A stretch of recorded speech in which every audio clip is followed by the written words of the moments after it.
يا رب زدني من نعيمك زوجة كيما يتم بها نعيم ثاني. إني لمشتاق لنيل عروسة أخرى لأسعد دائم الأزمان. فإذا قنعت بزوجة عانيت من منع وحرمان من الأحضان، إما لحيض أو لسقم نازل قد حل في أوصال ذي الأبدان. وكذاك إرهاق عقيب غسيلها لملابس والنوم في الأجفان. وأشد من هذا جميعا كونها قد أنجبت ما أطول الحرمان. فتعدد الزوجات فيه فكاكنا من هذه الأزمات يا إخواني.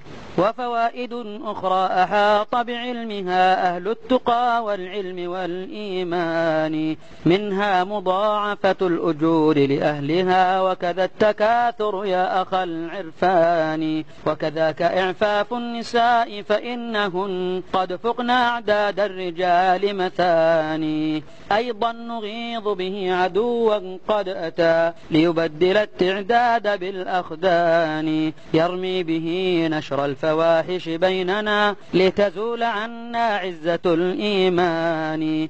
فاقبل أخي هذه النصيحة لا تخاف من قول سوء بائن الخذلان، لكن تحرى العدل كي لا تبلوا يوم المعاد الشق بالميلان. فتزيد في حسناتهن تظلما وتبوء بالتفليس والخسران. ثم الصلاة على النبي محمد أزواجه بعد الثلاث ثمان، صلى الله عليه وعلى آله وسلم.